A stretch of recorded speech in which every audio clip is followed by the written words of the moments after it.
Hello friends, అందరూ ఎలా ఉన్నారు? నేను లాస్ట్ వీడియోలో చెప్పాను కదా! మా ఇంట్లో వాళ్ళతో కొన్ని చర్చలు జరిపిన తర్వాత ఈ ఫిషెస్‌ని కర్రీ చేయాలా? లేదా ఫ్రై చేయాలా? అనేది మీకు నెక్స్ట్ వీడియోలో చూపిస్తాను అన్నాను కదండీ! మా ఇంట్లో వాళ్ళతో కొన్ని చర్చలు జరిగిన తర్వాత వాళ్ళేం చెప్పారు అంటే కొన్ని ఫిషెస్‌ని కర్రీ అండ్ కొన్ని ఫిషెస్‌ని ఫ్రై చేయమన్నారు. అందుకని నేను మసాలాలు బాగా దట్టించి ఈ ఫిషెస్‌కి ఇలా మ్యాగ్నేట్ చేసి ఒక 1 అవర్ పాటు పక్కన పెట్టేసానండి. తర్వాత స్టవ్ వెలిగించి కడాయి పెట్టేసి ఫిషెస్‌నన్నిటిని కూడా చక్కగా ఫ్రై చేసేసాను.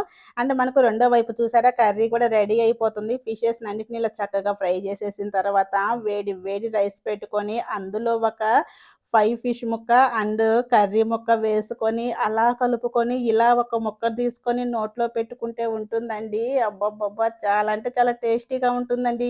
ఏంటి మా నెల్లూరు చేపల పులుసా మజాకా అంత బావుంటుంది. నచ్చితే మీరు కూడా ట్రై ఈ చేయండి. జన్మమే రుచి చూడడానికి దొరికెరా, ఈ లోకమే వండి వాచడానికి వేదికరా.